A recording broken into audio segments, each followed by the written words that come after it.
Good morning students. Cycloalkane की third class में आपका स्वागत है।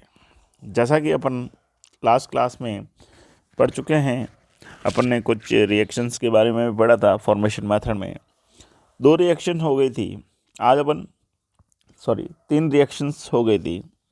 आज अपन 4th रिएक्शन की ओर चल रहे हैं।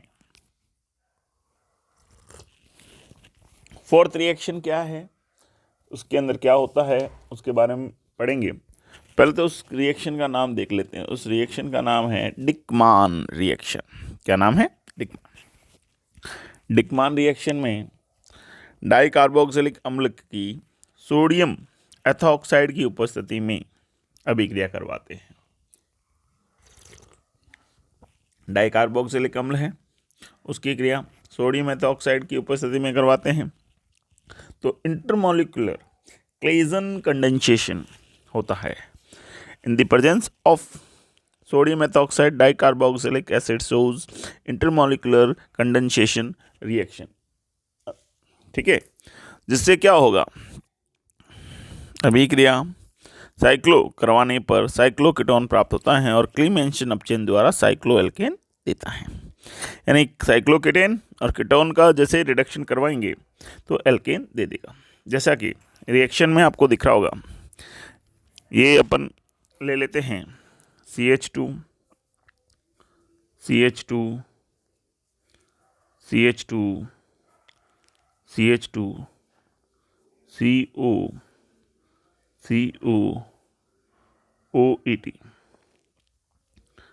ठीक है, अब इसकी क्रिया सोडियम एथॉक्साइड ETONA की प्रेजेंस में करवाए। यहाँ का जो H है वो H कुछ इस तरह से रिप्लेस होगा। ये बना लेगा CH2 CH CO OET CH2 CO OET। यहाँ कौन आके जुड़ जाएगा? सोडियम अणु।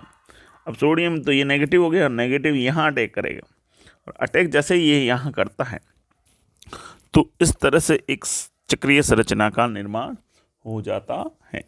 देखते हैं कैसी चक्रीय संरचना का निर्माण हो जाता है। ठीक है, देखो इस तरह से रिएक्शन होगी और रिएक्शन होने पर चक्रीय संरचना का निर्माण हो जाएगा। देखिए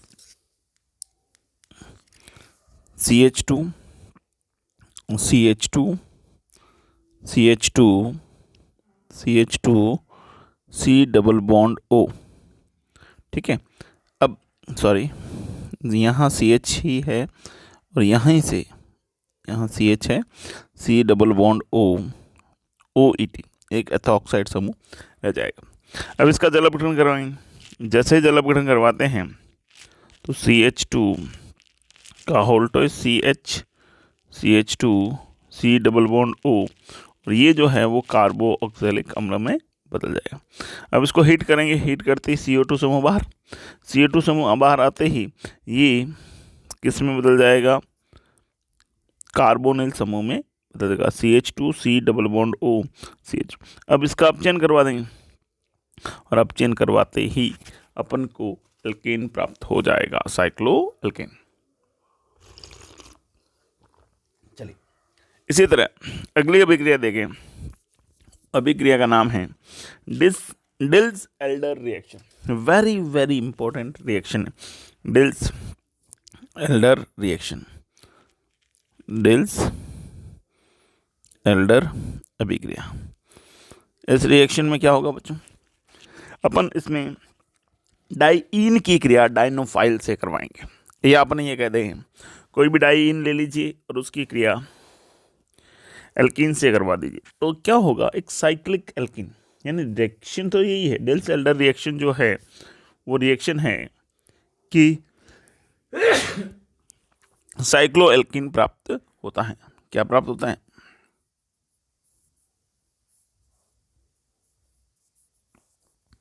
साइक्लो एल्कीन प्राप्त होता है।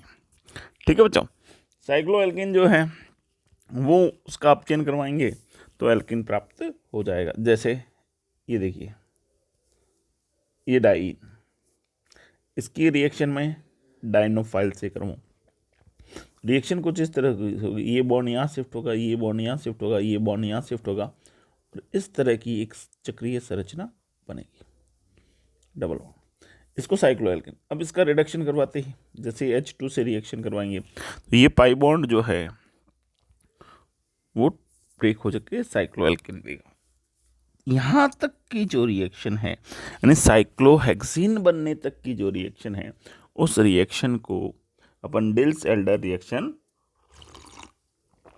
कहते हैं। ये डिल्स एल्डर। ओके बच्चों, चलिए अब अपन नेक्स्ट रिएक्शन के बारे में पढ़ते हैं। इसका एक और एग्जांपल डिल्स एल्डर का वो भी देख लेते हैं।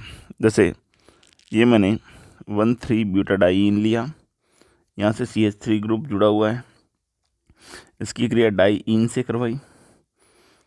ठीक है, रिएक्शन क्या होगी, वही ये बॉन्ड यहाँ, ये बॉन्ड यहाँ, ये डबल बॉन्ड यहाँ, तो इस तरह का एक साइक्लिक स्ट्रक्चर बनेगी। ये यहाँ से CH3, यहाँ से CH3, यहाँ से डबल बॉन्ड यहाँ। अब इस डबल बॉन्ड का अगर रिडक्शन करवा दें, इस डबल बॉन्ड का अगर आप रिडक्शन करवा देते हो इस डबल बॉन्ड का, तो ये इस तरह की एक चक्रीय संरचना में बदल जाएगा। ठीक है, तो इसको अपन क्या कहेंगे, साइक्लोएल्केन। तो ये अभिक्रिया थी डिल्स एल्डर अभिक्रिया।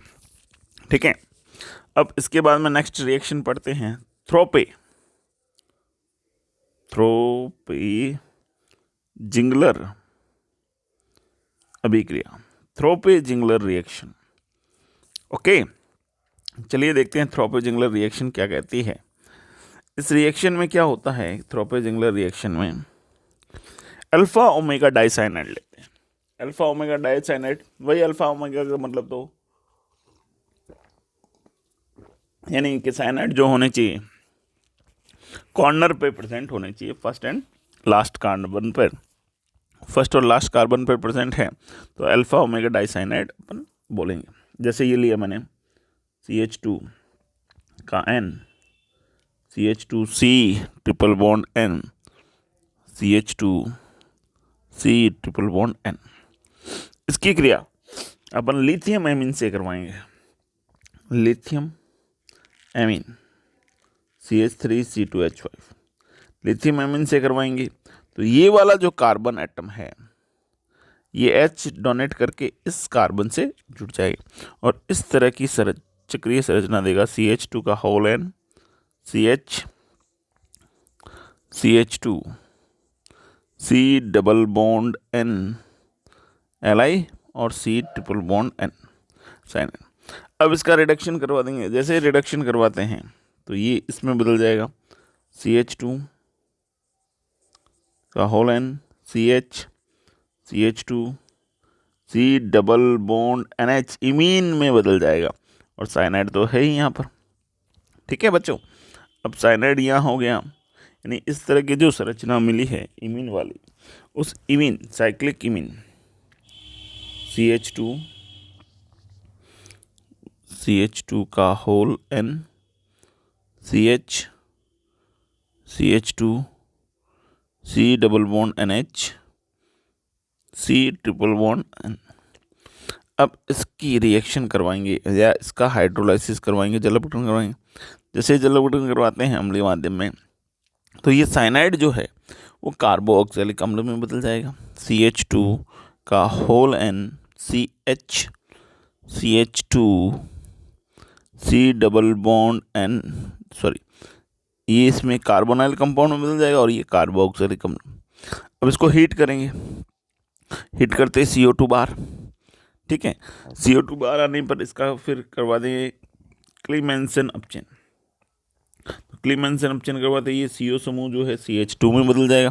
तो इस तरह की एक चक्रीय से CH2 का होल N, CH2 और CH2, इस तरह से एक चक्रीय संरचना अपन को प्राप्त होगी। ओके, ठीक है, तो ये अपना बन गया साइक्लोएल्केन। तो ये जो रिएक्शंस अपन ने देखी है, इन सारी रिएक्शन में अपन ने बनाने की विधियाँ देखी है।